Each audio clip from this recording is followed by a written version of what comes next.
Hola, muy buenas tardes. Muchas gracias por entrar a nuestro webinar. Nuestro webinar de hoy es Código Red, regulación, importancia de su implementación y los principales obstáculos en los CC, en los centros de carga. Soy el ingeniero Gabriel Rosas Navarro, soy el gerente del organismo de inspección de ANSE y con gusto presento a nuestro ponente. Es el ingeniero Agustín Salazar Díaz, es ingeniero eléctrico por el Instituto Politécnico Nacional y les voy a platicar un poco de su experiencia. 7 años en Proyecta y Construye como ingeniero de diseño, planeación de instalaciones eléctricas. 4 años en SAP, asistente técnico de unidad de verificación de instalaciones eléctricas. 2 años en Proyecta y Construye como ingeniero de diseño y planeación. 2 años en ANSE como ingeniero de normalización. 2 años en Proyecta y Construye eh, en la implementación de código red y centros de carga de diseño de planes de trabajo. Y actualmente en ANSE, inspector de la industria eléctrica. Muchas gracias por, ingeniero, te cedo la palabra. Ok, este, pues bueno, el día de hoy, así como el título lo dice, código de red y la regulación, importancia de su implementación y los principales obstáculos en los centros de carga. Vamos a tener un temario un poco cargado, vamos a tener las disposiciones administrativas de carácter general. Y en estas disposiciones vamos a ver cada uno de los temas o subtemas, que es el alcance del código de red, la infraestructura, la jerarquía, los incumplimientos y sanciones. Vamos a tener otro tema que es el manual regulatorio, que es en el cual nos vamos a enfocar. Vamos a ver su alcance, el objetivo, los criterios y los requerimientos. Posteriormente, ya cuando establecemos todos los requerimientos, vamos a pasar a los estudios que deben de aplicarse a los centros de carga y posteriormente vamos a clasificar cada uno de estos estudios para posteriormente determinarlo de acuerdo con su tensión. Vamos a tener un tema más que es la importancia de su implementación como beneficios, pérdidas y sanciones. Y un tema más que son los principales obstáculos a los que se enfrentan los centros de carga al aplicar el código de red. En estos vamos a tocar información mínima del área de mantenimiento, accesos, desconocimiento, personal no calificado e incumplimientos normativos en las instalaciones. Esto es de manera general y al final, como punto 7, vamos a tener recomendaciones. Esto es lo que hemos llevado nosotros a cabo en la implementación del código de red en los diferentes centros de carga que hemos este, evaluado. Bueno, para empezar a establecer qué es el código de red y todo esto, pues son las disposiciones administrativas de carácter general que contienen criterios y esos criterios van a ser de eficiencia, calidad, confiabilidad, continuidad y seguridad. Esto para que nuestro sistema eléctrico funcione en óptimas condiciones.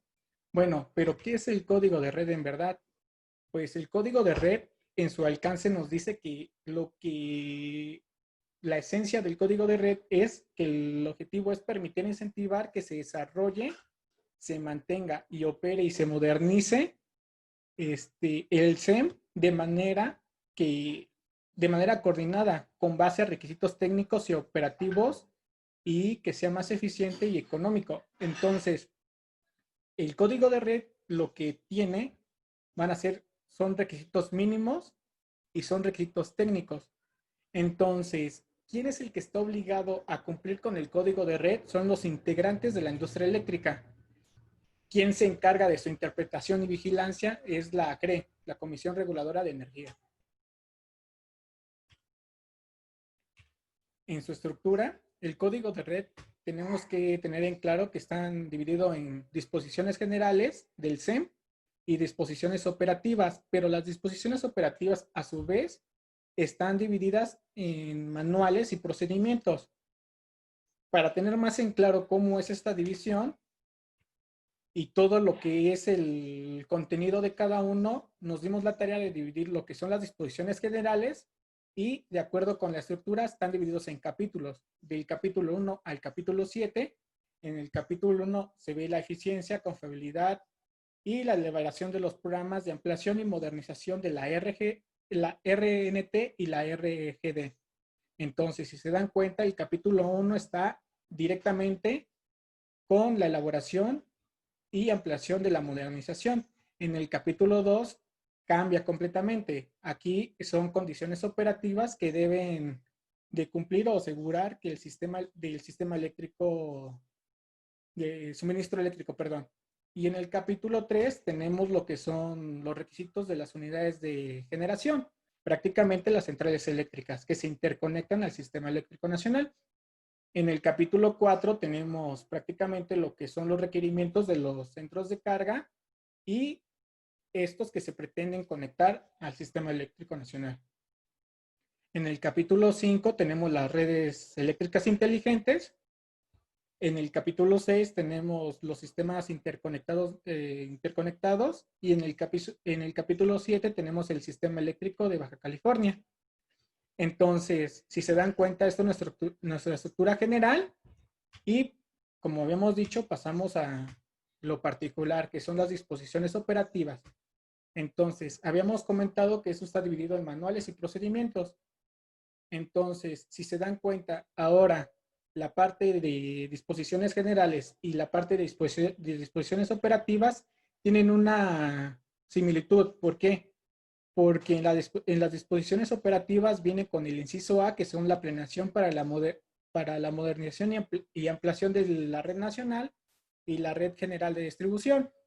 Entonces, en el inciso B tenemos igual los requisitos técnicos para la interconexión de las centrales eléctricas y en el inciso C tenemos los requisitos técnicos para la conexión de los centros de carga. Precisamente en este inciso nos vamos a centrar porque de aquí vamos a partir cómo es que son afectados nuestros centros de carga.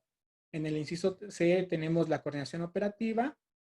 En el inciso D tenemos estados operativos del CEN. En el F es comunicación y coordinación. Y el G es la reducción de generación por confiabilidad. Como habíamos comentado, tenemos una jerarquía. Esta jerarquía vamos de lo general a lo particular y siempre debe de prevalecer lo general. Entonces, de acuerdo con esto es qué es lo que tiene como general, después vamos como lo particular, que es qué es lo primero que aplica, son las disposiciones generales, después los manuales regulatorios y al final los procedimientos. Entonces, todo esto compone lo que es el código de red, que son las disposiciones administrativas de carácter general. En incumplimientos y sanciones, pues, ¿quiénes son los que pueden o los que deben de cumplir con esto? Pues son los integrantes de la industria eléctrica. ¿Cómo se van a sancionar o con qué? Con el artículo 165, fracción 1, inciso K, y fracción 2, inciso C de la LIE. Entonces ya estamos hablando de sanciones, estamos hablando de estructura, estamos hablando de jerarquía y ya viendo bien la magnitud de incumplimientos y sanciones, hay que recordar que nuestra sanción va a ser de acuerdo con la magnitud de la condición del incumplimiento. ¿A qué me refiero? Va a ser considerado por el número de usuarios que afectemos, el tiempo de interrupción del suministro, la energía no suministrada y el corte de las cargas no controlables y otros, ¿no? Entonces tenemos que tener en cuenta que estos casos tienen que ser evaluados y en este caso la CRE tendría que hacerlo con el apoyo del SENACE. Entonces no es solamente, pues mi centro de carga se desconectó y no afectó a nadie. A lo mejor no afectó pues solamente a nuestra producción, pero afectó a un nodo completo y este nodo es el que al final de cuentas ya no pudo entregar la energía, los usuarios se desconectaron, no hubo afectaciones económicas. Entonces, de acuerdo con esto va a ser nuestras sanciones. ¿Qué es lo que tenemos que hacer para cumplir con el código de red en centros de carga? Pues un plan de trabajo en el cual se da a conocer diferentes acciones. Por ejemplo, qué acciones se van a implementar para cumplir con los criterios, un cronograma de cómo es que se van a aplicar estas acciones y identificar indicadores. ¿A qué me refiero? Ah, pues ya se instaló, por ejemplo, en una línea de producción los medios de desconexión necesarios, ya cumple. Ya se instaló para corregir el factor de potencia en un 90%, se van haciendo esos indicadores. Y al final, pues posibles barreras que tenga el plan de acción, por ejemplo, pues presupuestos, material inexistente, tiempos de entrega. Hay que considerar todo eso en nuestro plan de trabajo. Hay que recordar que el plan de trabajo, pues se tiene que entregar en la oficialidad de partes o directamente pues de manera física en la CRE, ¿no? Se tiene un tiempo mínimo y recordemos que este tiempo se había cumplido en el pasado abril, mes de abril. Eh, Ahora sí, entrando directamente en lo que es el manual regulatorio de requerimientos técnicos para la conexión de los centros de carga. Esto, como les había comentado, es el punto medular de nuestra presentación porque es a lo que nos íbamos a enfocar. Por ejemplo, partimos de lo general a lo particular y ahorita vamos a desglosar cada una de las cosas. Por ejemplo, de manera general o de manera particular, este manual es el que nos va a aplicar para saber qué es lo que debemos de cumplir. Tiene un objetivo. Por ejemplo, te dice que el objetivo son los requerimientos técnicos para los centros de carga que se conecten al SEM en alta y en media tensión. Y estos tienen que garantizar la eficiencia, confiabilidad, continuidad y sustentabilidad del sistema y del suministro eléctrico. Entonces, el manual establece los requerimientos técnicos que deben de cumplir los centros de carga. Ya partiendo de esto, tenemos el sistema eléctrico nacional actual. Si se dan cuenta, en la parte de abajo tenemos lo que es la RGD. En baja tensión tenemos los centros de carga. Habíamos comentado que se hace una clasificación, por ejemplo, media y alta tensión. A los de baja tensión no nos aplica esta parte. Media tensión es donde nos aplica estos requerimientos, estos requisitos, ya sea en los centros de carga, que lo estamos viendo aquí, en el punto de conexión y en los de alta tensión, que es en la Red Nacional de Transmisión. Entonces, si se dan cuenta, 2 puntos es en donde nos coloca. Está dividido en 2 colores diferentes. En la Red Nacional de Transmisión es en el punto donde nos va a aplicar el código de red en alta tensión y en media tensión. Alcance y aplicación, pues son, como lo habíamos comentado, son los centros de carga, son a los usuarios calificados o generación de intermediación que se conecten en media y alta tensión. Estos deben de cumplir en un plazo que no exceda los 3 años, o sea, con estos requerimientos. Y pues ya con lo que hemos comentado, deben elaborar y hacerlo pertinente para cumplir con cada uno de los requerimientos que pida el manual. Tenemos los criterios de interconexión y esto va mencionado a dónde nos aplica o dónde tenemos que cumplir con el código de red en los centros de carga. Pues prácticamente es en el punto de conexión.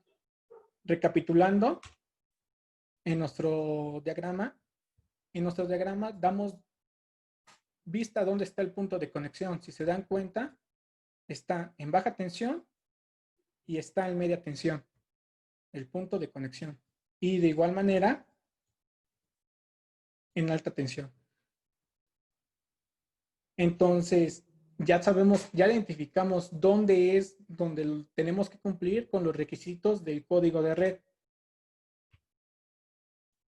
Entonces, ahora, ya sabiendo dónde es donde debemos de cumplir, pasamos a los requerimientos. Y los requerimientos son prácticamente, se desglosan en tensión.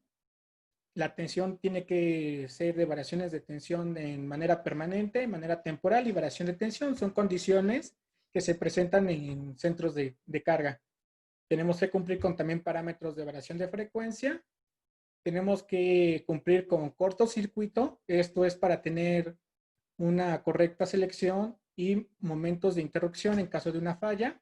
Y coordinación de protecciones, que ahí no está mencionado. Sin embargo, en el manual sí te menciona que debe de haber pues una coordinación de las protecciones para disipar una falla, ¿no? O cuál sea el propósito. Tenemos un factor de potencia, tenemos esquemas de protección, control, intercambio de la información y calidad de la energía. Entonces, ya tenemos todos los requisitos, ya sabemos cuáles son los que debemos cumplir. Ahora bien, lo que procede es saber qué es cada uno de ellos. Tenemos, aquí enumeramos solamente los estudios, no enumeramos los demás porque muchos son de revisión de esquemas y otros más. Entonces prácticamente pasamos a tensión. Pues en tensión tenemos de manera permanente, para seguir conectados, tenemos la primera tabla que es la 3.1.1.a, en el cual nos da un umbral máximo y un umbral mínimo. Entonces, te da las tensiones, te da desde la tensión de media tensión hasta alta tensión y prácticamente la pueden ver aquí. Tenemos desde 13.8 hasta 400 y tendrá los parámetros que se deben de estar los centros de carga operando sin salir de operación en caso de una variación de tensión. ¿A qué me refiero esto? Que de manera permanente la tensión puede estar oscilando de esa manera y ellos o los centros de carga no deben de salir en esos valores. Si llegan a salir de esos valores, quiere decir que nuestro centro de carga no soporta las variaciones de tensión en manera permanente. Ahora, es distinto a de manera transitoria o manera temporal. ¿A qué se refiere? Tenemos una tensión igual máxima, tenemos una tensión mínima, tenemos los mismos valores, pero ahora te dice que por 20 minutos estos valores se extienden, sube la tensión, por ejemplo, para el de 13.8 sube hasta 15.1 en comparación de los 15 que teníamos arriba de manera permanente, y de igual manera en la tensión mínima cambia, ahora es 13.1 contra 12.4, entonces los parámetros sí están diferentes, cambian. Aquí el tiempo es diferente, son solamente 20 minutos. Si la tensión sale, si nosotros aguantamos durante 20 minutos ese umbral de tensión, estamos cumpliendo. Ya después de los 21 minutos, si nos desconectamos, ya es otra situación que no está en nuestras manos. Entonces, también tenemos que evaluar de manera transitoria y esto se hace por la curva, que es, ya lo saben, deben de estar operando en la región en funcionamiento sin interrupción y prácticamente sin salir, ¿no? Prácticamente es lo de tensión. Ahora pasamos en frecuencia. Como frecuencia y tensión, pues más o menos es similar, o sea, no similar en cuanto a parámetros y en cuanto a otros, sino igual se maneja como soportar variaciones y está soportando de manera permanente. ¿A qué me refiero? Tenemos igual un máximo, un mínimo, en el cual el máximo de manera permanente es 61 y el mínimo es 50. De igual manera, ¿cómo se llama? De manera transitoria o podría decirse así, tenemos 30 minutos en los cuales podemos llegar hasta 62.5 y el mínimo hacia 58 y soportar esta variación de frecuencia durante 30 minutos. Están pegadas las tablas para mayor comprensión de cada uno de los parámetros. Incluso se dice en dónde está o cuál es su ubicación. En cortocircuito, de igual manera, este es otro estudio. Prácticamente te dice que debe de realizarse el dimensionamiento y coordinación de las protecciones, y esto va a ser en el punto de conexión. ¿Por qué lo hacemos de aguas arriba o hasta de aguas abajo hacia aguas arriba? Es para tener una coordinación de protecciones eficaz para que una falla se disipe de manera oportuna y no saque a nuestro centro de cargas. Es por eso es que se hace de manera general. Tenemos un ejemplo, lo que es la cometida. Tenemos los bus de conexión, tenemos la barra o el tablero en este caso, y si se dan cuenta, esta instalación tiene una condición muy general. en el cual el interruptor principal es de 65, pero los demás son de 18 kiloamperes. Tenemos una falla aproximada de 34.97 kilos. Entonces, esto es como se tiene que estar analizando el centro de cargas en cortocircuito. Este es uno de los estudios que se hace. Coordinación de protecciones no puse un ejemplo por lo mismo, para evitar esta parte. Y prácticamente sería cortocircuito y coordinación de protecciones. En factor de potencia, aquí sí entramos en una parte muy específica. ¿Por qué? Porque es igual. O sea, tenemos que medir el factor de potencia en el punto de conexión. Para los de alta tensión tenemos un límite. Tenemos 0.95 en atraso y uno con medición 5 minutal. ¿Qué quiere decir esto? Que posteriormente se va a modificar ese 0.95, ya cuando salga la revisión 2. Para alta tensión, para media tensión, que son los menores a 35 amperes, solamente se va a medir en los puntos de calidad de la energía. ¿Qué quiere decir esto? Y no estoy diciendo que los centros de carga no deban de cumplir con el factor de potencia. El punto de calidad de la energía, ustedes lo pueden ver aquí. Si se dan cuenta, tenemos el bus de media tensión. Ese es el nodo de calidad de la energía para los de media tensión. Entonces, nos aplica como tal el factor de potencia en media tensión. ¿Es un requisito que debamos de cumplir? Pues no, porque al final de cuentas el que se hace cargo de la media tensión es el distribuidor. ¿Qué es lo que pasa? Que nosotros corregimos ese factor de potencia para tener compensaciones económicas. Entonces, es por eso es que se hace el factor de potencia en los centros de carga de media tensión. No quiere decir que no se va a cumplir. Si tienen más información o quieren ver más disposiciones, pueden verlo en la disposición administrativa de carácter general de materia de acceso abierto y prestación de servicios de la Red Nacional de Transmisión y en las redes generales de distribución, en el apartado 3. Y este apartado es directamente la evaluación de los indicadores de disponibilidad, continuidad y calidad. Aquí te dice cómo se debe medir, qué es lo que debe de hacer, pero esto ya es tema de otra presentación. Aquí tenemos un ejemplo para un centro de cargas en media tensión.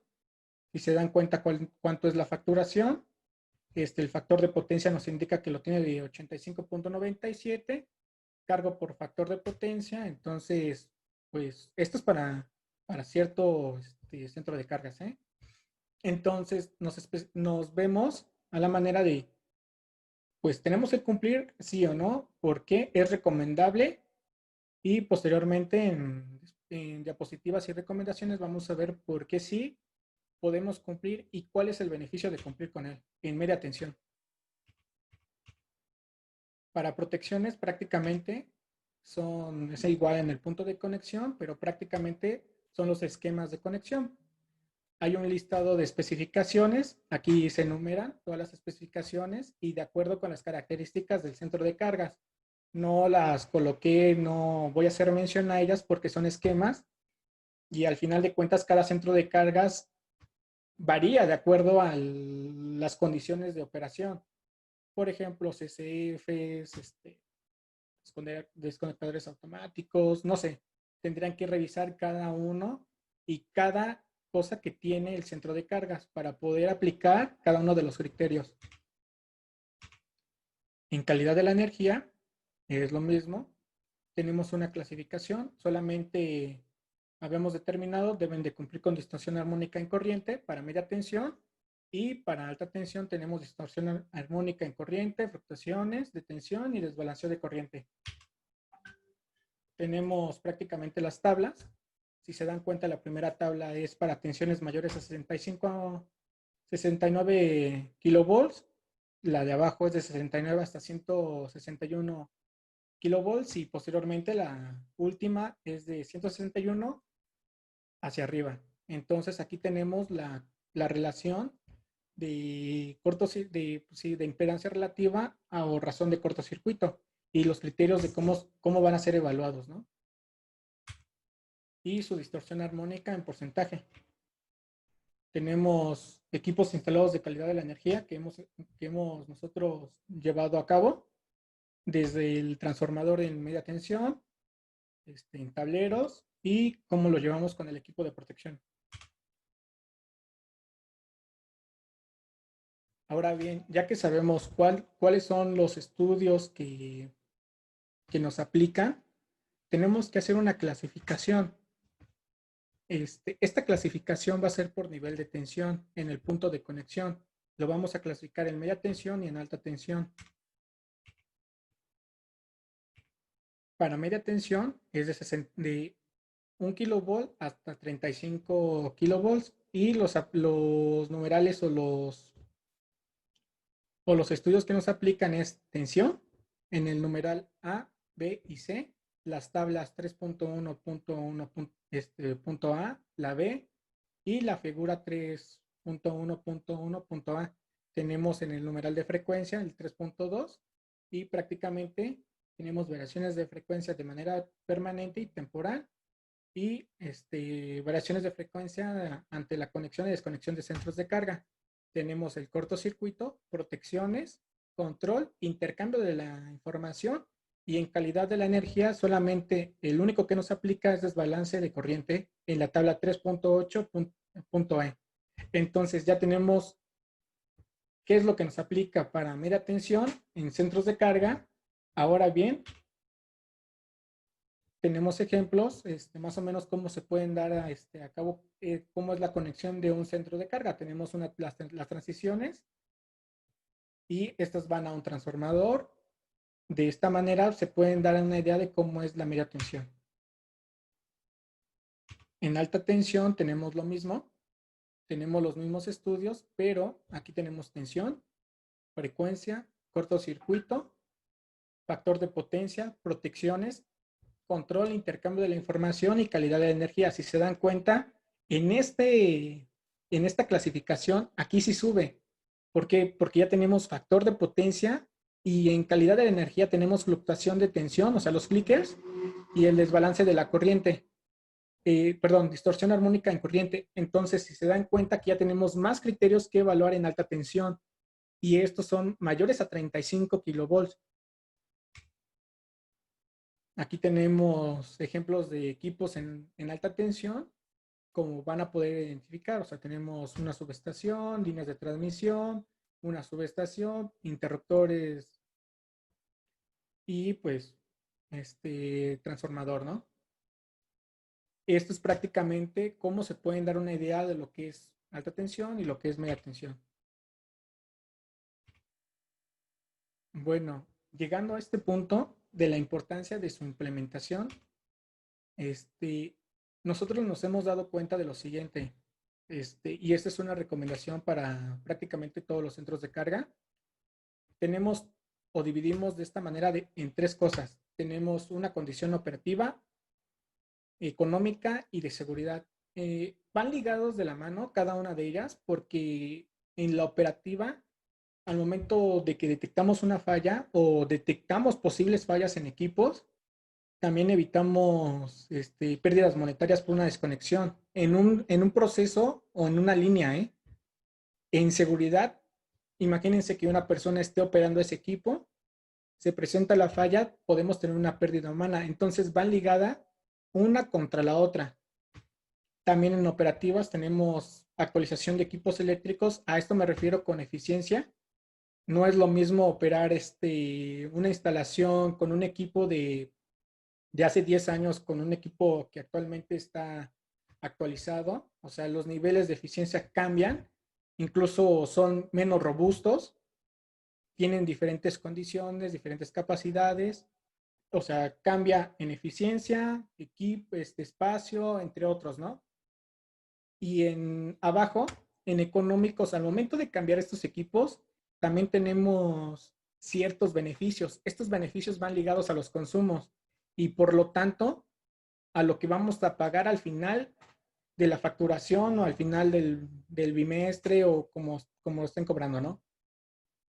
Otro en operativo son retiro de equipos fuera de servicio. Nos hemos dado cuenta que vamos a una instalación y hay muchos equipos que no están operando, que no sirven y pues que están ahí, o sea, al final de cuentas no los quieren retirar porque pues o no tienen el personal o varias cosas, ¿no? Entonces, si los retiramos y hacemos pues una un nuevo manejo de la instalación, vamos a tener orden y espacio disponible para meter más equipos, para hacer modificaciones o para agilizar nuestra línea de producción. A otra cosa en cuestiones económicas, pues ya los había comentado, son equipos más eficientes y en seguridad es actualizar y conocer las instalaciones. Prácticamente en esto de seguridad me refiero es que las personas que están día con día trabajando con la instalación deben de conocer cómo opera, qué es lo que hay, qué es lo que tiene, qué hacer en caso de una falla, porque nos hemos percatado que hay desconocimiento, o sea, desconocimiento de manera general, desde no saber cuál es el medio de desconexión, no saber cuál es cómo se llama la máquina, entre otras. Estos son algunos de los beneficios de implementar el código de red en las instalaciones sin considerar las sanciones que nos pueden imponer la comisión reguladora, ¿no? Esas son cosas que es de nuestra cancha, o sea, no de ellos. Pérdidas por no implementar el código de red, si se dan cuenta, los dividimos igual, operativas, económicas y de seguridad. Prácticamente operativas son en el caso más leves de un proceso, en el caso más drástico es de la desconexión de la planta. Económicos son pérdidas de materia prima o pérdidas de la producción total.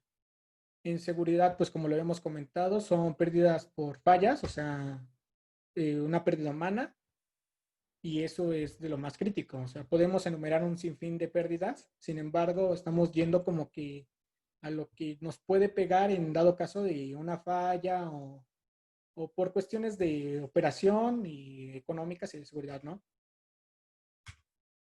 Ahora entramos a las sanciones por no implementar el código de red. Habíamos comentado al principio de la presentación cuáles eran. Ok, aquí vamos a determinar cuánto es lo que nos afecta o debemos de cumplir. Pues bien, si habían estado al principio, es el artículo 165 en la fracción 1, inciso K, y esto prácticamente te dice que es de 2 al 10% del ingreso bruto percibido en el año anterior, de acuerdo con lo que hemos determinado antes. A cuántos afectemos, la energía no suministrada, entre otros. En el inciso C de la fracción 2 del mismo, te dice que puede ser de 50,000 a 200,000 el salario mínimo por incumplir con las disposiciones. Entonces, ya tenemos estos dos parámetros de las multas que nos pueden imponer por no cumplir con las obligaciones del código de red. Sin embargo, también, y no estamos exentos a que nos puedan aplicar el artículo 166, aquí no está, sin embargo, puede ser parte de esto, porque hay algo que detona esta parte, se va a la segunda y va a ser dependiendo del grado de daño que tengamos a la energía o al sistema eléctrico nacional. Entonces hay que tener en claro que no solamente son estos artículos, nos puede aplicar el 166 de la LIE, que también establece otras condiciones. Entonces esto es como de lo más general, pero sin embargo pueden aplicarles más. eh, Habíamos determinado los principales obstáculos a los que se enfrenta una persona en el aplicar el código de red en centros de carga. Pues muchas veces en información documental tenemos lo siguiente, y eso es antes de tener en claro qué es lo que tenemos, qué centro de cargas operamos y todo esto, tenemos la documentación, por ejemplo, el diagrama unifilar, bitácoros de mantenimiento, o sea, modificaciones de las máquinas, fichas técnicas de esas máquinas, memorias técnicas de los cambios que hemos hecho, y layout de las plantas, porque muchas veces no saben dónde está cada uno de los equipos. Entonces es importante conocer cada uno de estos puntos, o sea, muchas veces dicen, es que pues es solamente información documental, sí, pero muchas veces esta información documental nos da pauta para poder aplicar el código de red bien o para poder determinar cada uno de los requisitos que debemos de cumplir. Por ejemplo, en el diagrama unifilar nos vamos a dar cuenta cuántos interruptores tienen, si es que son de la capacidad indicada, o sea, varias cositas. En las bitácoras de mantenimiento nos vamos a ver o vamos a revisar si es que se realizó una modificación a la máquina, si el motor ya cambió, si los conductores se cambiaron por alguna incidencia. En las fichas técnicas, si es que operan a 440, 480 o dependiendo. En las memorias técnicas vamos a ver si están calculados los valores de cortocircuito, si tenemos coordinación de protecciones, qué tanto podemos o tenemos acceso para poder aplicar el código de red y que no nos lleve un tiempo demasiado largo, ¿no? Cabe mencionar que mucha de esta información no está actualizada y sin embargo, al momento de que se está implementando, muchas veces piensan que el que va a implementar el código de red se debe hacer cargo de esta información y no es así. Cada centro de cargas se debe de hacer cargo de esta información porque es vital y es útil para su instalación.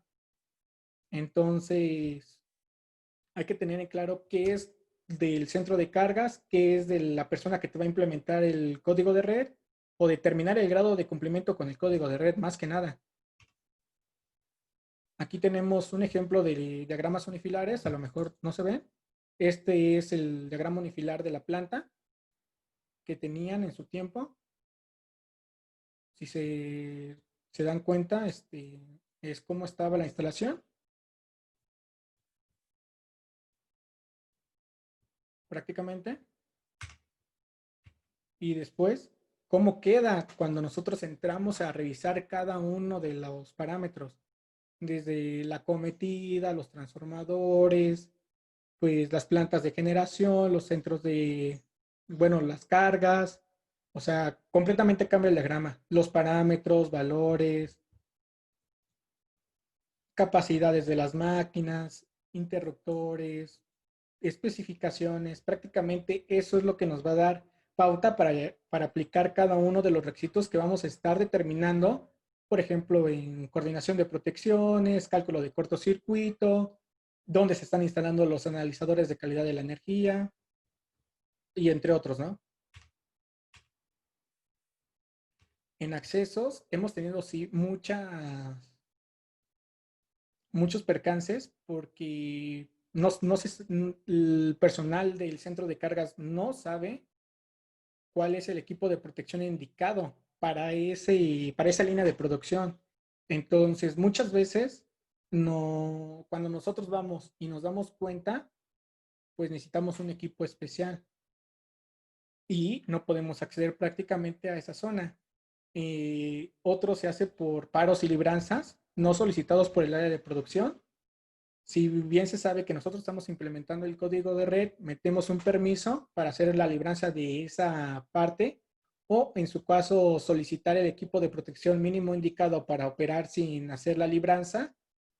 También, o sea, no se tiene acceso por esas cositas que se van sumando, o sea, por paros, libranzas, selección de equipo, identificación de equipo mínimo de protección. Y otro es que esto es de manera general, que muchas veces las puertas o es algo muy curioso, están cerradas con candado. Entonces le preguntas a la persona que está de mantenimiento, oye, ¿puedes abrirme tal lado?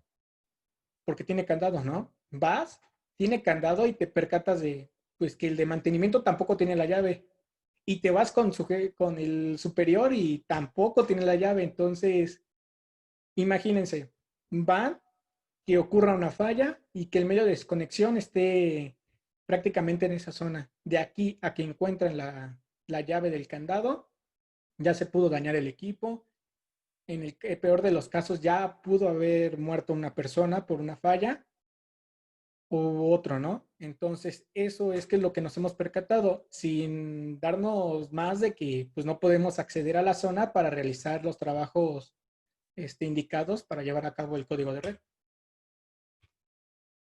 En desconocimiento es prácticamente igual. Ya lo habíamos comentado, tenemos desconocimiento de los medios de desconexión principal, ubicación de los equipos eléctricos. Esto se sustenta muy bien con los layouts o con los planos de planta para saber la ubicación de cada uno de los equipos. Igual de los medios de desconexión. Se tiene desconocimiento de las potencias de los equipos de manera general, desde la capacidad, tensión, valores básicos. ¿Por qué? Porque muchas veces ya ni siquiera se tienen placa de datos u otros medios, ¿no?, que identifiquen el equipo. Se tienen, por ejemplo, desconocimiento de los equipos. A lo que me refiero es, pues, que ya no hay nada, o sea, no se sabe si el primero controla el segundo controla el tercero y viceversa, ¿no? Muchas veces lo que hacen es, pues, mi conductor pasa por un medio de desconexión, pero solamente pasa, es una caja de paso y llega a otra caja, entonces no se identifica esas partes, entonces no se sabe dónde está el verdadero circuito o el tablero. Entonces, se tienen varios desconocimientos que nos hemos percatado al momento de llevar a cabo el código de red, y estos son áreas de mejora que podemos, pues, como, pues, mejorar en esta parte para tener un mejor conocimiento y manejo de nuestros centros de carga. En el personal, pues, nos damos cuenta que mucho del personal, pues, no tiene la información mínima. Diagramas unifilares, ubicación de planos de planta, y esto es, pues, el personal de mantenimiento no lo tiene y lo tiene su superior, pero al final de cuentas el personal de mantenimiento muchas veces es el que opera con la instalación. Entonces, esto sí es algo que se debe de, pues, de revisar, porque al final de cuentas eres el que nos va a dar pauta a identificar cada uno de los puntos. De igual manera tenemos que no conocen el equipo, modificaciones de los equipos, como lo habíamos comentado, y pues que no está calificado para operar el equipo eléctrico, incluso que no sabe qué equipo de protección personal debe de llevarse. Entonces, muchas veces, y esto es de no solamente un centro de cargas, es de todo, es de, pues, contratan a alguien de mantenimiento, llega al de mantenimiento y no tiene ni guantes, ni botas, ni casco, o sea, lo más elemental. ¿Por qué? Porque dice, pues es que solamente es 220, ¿no? O 127 volts, o 440, no, no nos va a pasar nada, no es media tensión. Entonces hay que calificar al personal, al final de cuentas él es el que va a estar operando, y en dado caso de alguna falla, pues no va a saber cómo reaccionar. En incumplimientos normativos, aquí tenemos varias cosas y son severas. Por ejemplo, tenemos una línea de producción. Como bien sabemos, en los centros de carga, al momento de estar manipulando o mejorando, vamos metiendo equipo eléctrico nuevo. Y un ejemplo muy básico es, ok, llega ¿cómo se llama? El motor de 150, de 130 amperes. Pues le dejan el trabajo al de mantenimiento de instalarlo, de seleccionar el equipo, el interruptor, pero nos damos cuenta que en el tablero principal tiene una capacidad interruptiva de 35 kiloamperes. Tiene que comprar un interruptor similar o a realizar el estudio correspondiente para determinar cuál es la capacidad mínima interruptiva de ese interruptor. No se realiza. Cuando llega con la selección del equipo, con el jefe o con el superior, y revisa este parámetro, se da cuenta que, pues, tiene dos interruptores de 150 amperes o de 200 amperes. Uno tiene de 10 kiloamperes y uno tiene de 35 kiloamperes, de acuerdo con lo que está en el tablero principal para el cortocircuito, pero uno cuesta más que el otro. Prácticamente, cuando el de mantenimiento le dice al superior, este cuesta 10 pesos y este cuesta 3 pesos, el superior dice, el de 3 pesos. El de mantenimiento, al momento de no estar informado qué es lo que debe de cumplir, porque no sabe qué son los parámetros mínimos necesarios, y aquí estamos hablando de cuestiones normativas, por ejemplo, de utilización, o sea, sin meternos al código de red que es en el punto de conexión, nos estamos metiendo aguas abajo. Prácticamente selecciona mal el equipo o el interruptor, al momento de estar aplicando el código de red, nos damos cuenta de eso, que no van a cumplir con el cortocircuito en la selección de interruptores, y más cuando nos damos cuenta de la selección de conductores, pues recordemos que estos deben operar en condiciones normales y en condiciones de falla. ¿Qué pasa? Que igual no seleccionaron ese conductor para operar en una condición de cortocircuito y para aguantar la falla, está mal seleccionado, entonces ya tenemos incumplimientos normativos, tenemos cómo estamos solucionando el código de red o cómo estamos determinando el grado de cumplimiento en cortocircuito y empezamos a entrelazar uno con el otro. Por ejemplo, con normativa de instalaciones de utilización contra código de red. Cortocircuito, que es uno de los requisitos que te pide la normativa de utilización, no cumple con esos parámetros de cortocircuito.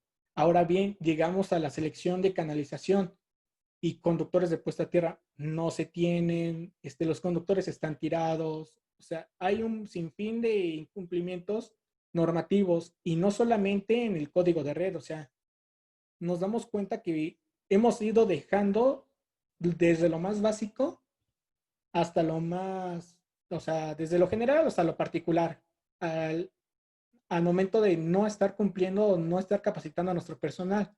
Entonces, no solamente estamos incumpliendo con el código de red, no solamente estamos incumpliendo con normatividad de utilización, entonces prácticamente tenemos varias inconsistencias en incumplimientos normativos, en protecciones, selección de equipo eléctrico no adecuado para operar en esas condiciones, selección inadecuada de conductores en condiciones normales y en condiciones de falla, la canalización no es para ese uso, no se cuenta con conductores de puesta a tierra y no se asegura que la charola, el medio de canalización, sea un conductor efectivo de puesta a tierra. Y prácticamente otro de los más grandes es que no se tiene o no se deja el espacio de trabajo mínimo necesario para operar un equipo. Esto nos pasó en la instalación de un equipo de medición. Prácticamente estamos en un tablero. En el tablero, la distancia entre muro y el tablero estaba como de 40 centímetros. Para meter el equipo de utilización prácticamente, pues, era por la parte trasera, pero no teníamos el área mínima de trabajo. Entonces, esto nos ocasionó, pues, tener que utilizar un equipo de protección distinto al que normalmente hubiéramos ocupado. Entonces, tenemos varios incumplimientos, que son incumplimientos que al final de cuentas se van a estar mostrando en el plan de trabajo para cumplir de manera eficaz con cada uno de los parámetros. Por ejemplo, cortocircuito, coordinación de protecciones, porque al momento de que nosotros corremos el estudio, pues no van a estar bien esos parámetros. Entonces, vamos a tener varias inconsistencias en esos puntos. Entonces, debemos revisar aguas abajo nuestra instalación antes de llegar a aguas arriba. Y como, pues ya para antes de finalizar, tenemos las recomendaciones. Prácticamente las clasificamos en tres. Es antes de aplicar el código de red, durante el desarrollo y durante la elaboración del plan de trabajo. Para aplicar el código de red, nosotros recomendamos reunir toda la información mínima necesaria que se tenga. No importa que no esté actualizada. Esto nos va a dar una pauta para saber qué tanto se ha modificado, qué tanto se tiene que ver el centro de cargas, qué tanto se tiene que trabajar. Ahora bien, en la información, como ya les había comentado, pues diagrama unifilar, memorias técnico-descriptivas, especificaciones de los equipos si es que se tienen, y pues lo demás, ¿no? Planos de planta y un sinfín de información, que es lo mínimo que debería de tener un centro de cargas. Otro que es cuáles son los requisitos que les aplican. Ya lo habíamos comentado, tenemos una clasificación en alta tensión y una clasificación en media tensión. Hay que ubicar cuál es nuestro centro de cargas y en qué nivel de tensión se encuentran, si se encuentran en alta o en media tensión. Y con base en eso ya poder saber qué son los requisitos que nos aplican para que después, al momento de solicitar una cotización, no nos quieran vender requisitos innecesarios o que no son parte del cumplimiento del código de red para ese centro de cargas. Otro es identificar el equipo de protección mínimo necesario de acuerdo a las zonas de trabajo. Por ejemplo, ¿cuál es el equipo mínimo necesario en la zona más estricta del centro de carga? Ah, pues ese equipo va a ser el que vas a estar solicitando para que la persona entre y evitar que la persona que vaya a ejecutar el código de red, y si es tu personal o si es una empresa contratada, pueda adquirirlo de manera oportuna y no estar esperando la entrega o pues solicitud del equipo de protección. Otro es identificar el personal que tiene conocimiento de la instalación y que puede realizar este y que puede realizar recorridos de la instalación o cualquier modificación que se haya realizado. Este, Durante el desarrollo, las recomendaciones son pues reunirse con el personal que está implementando el código de red para saber inquietudes, si es que se realizó alguna modificación que nos esté indicando, si es que el equipo, pues no sé, se modificó, se cambió de lugar y todos estos parámetros, ¿no? Prácticamente otro es revisar los equipos de medición para evitar inconvenientes en las mediciones, o sea, percatarnos de que en verdad esté midiendo lo que estamos requiriendo, factor de potencia, distorsión o los parámetros que estemos evaluando. Y otro es actualización constante de los cronogramas de la implementación, bueno, de la determinación del grado de cumplimiento del código de red. Entonces, si se dan cuenta, prácticamente estas son recomendaciones muy breves, pero sin embargo son de las que tenemos que tener en cuenta, ¿no? Porque muchas veces dejamos al personal y para tal fecha nosotros terminamos, sí, pero ¿qué hiciste? O sea, vamos a darle un seguimiento, cómo es que lo llevaste a cabo, todo eso. Ahora bien, y uno de los más importantes es, si bien el personal no quiere que tú como contratista solicites el valor de cortocircuito con el distribuidor o el transportista, dejarlo bien en claro que este valor y el seguimiento de este requisito en particular es muy laborioso o muy tedioso y que hay que estar prácticamente con el distribuidor transportista llamando, yendo a las oficinas para saber cómo van. Sabemos que nos dan un tiempo de 2 a 3 o 4 semanas de entrega, pero muchas veces el personal que está en el centro de cargas no tiene el tiempo. Entonces, si por desconfianza del representante legal no te quiere extender el poder para poder solicitar este valor, hay que hacer esa mención y hay que dejarlo en que una vez que tú me entregues el valor y nosotros tengamos toda la información, tenemos que actualizar la información de acuerdo con estos parámetros. ¿Ok?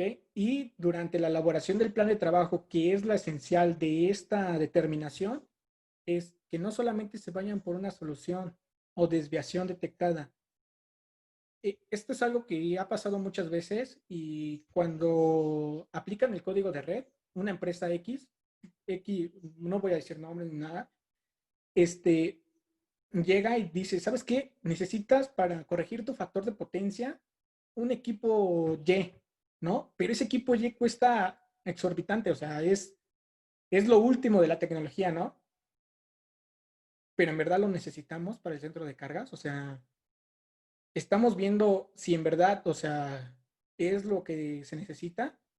Aquí yo sugiero que busquen una o dos soluciones. Y esto es algo muy importante, que la persona que les implemente el código de red no sea la persona que les dé la solución. O sea, no sea quien subsane esas partes. Porque yo como persona puedo decir que esta es la solución más efectiva, pero porque yo lo voy a llevar a cabo. No quiere decir que sea la mejor en economía, en ingeniería y en otras. Al final de cuentas es una de las soluciones, pero pueden haber varias, ¿eh? Y como recomendaciones, que la persona que lo lleve a cabo no ejecute las soluciones. ¿Por qué? Porque se puede prestar en un malentendido o dar una solución demasiado cara que puede ser o puede buscarse una más económica y de mejor manera. Otra es revisar los tiempos y el presupuesto para poder implementar soluciones en tiempo y forma. Por ejemplo, ir con el área de finanzas, ver qué es lo que se va a cambiar, qué es lo que se va a modificar y ver los tiempos para poder implementar esas soluciones. ¿A qué me refiero?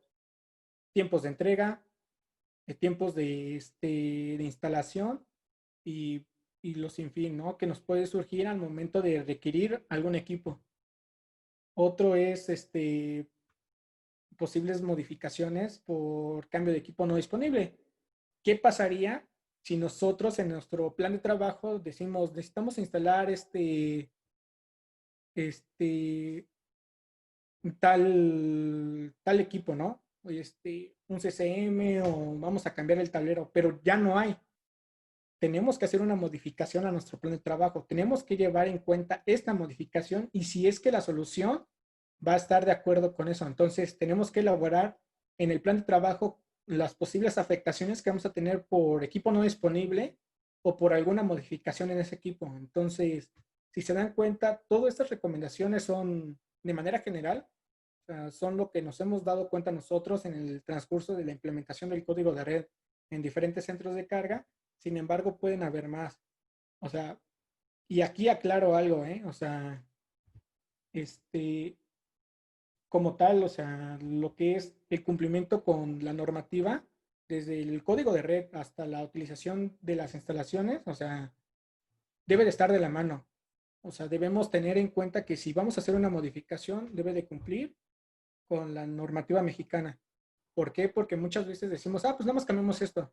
Sí, pero vas a hacer una modificación, que esa modificación implica un cumplimiento con otra normativa.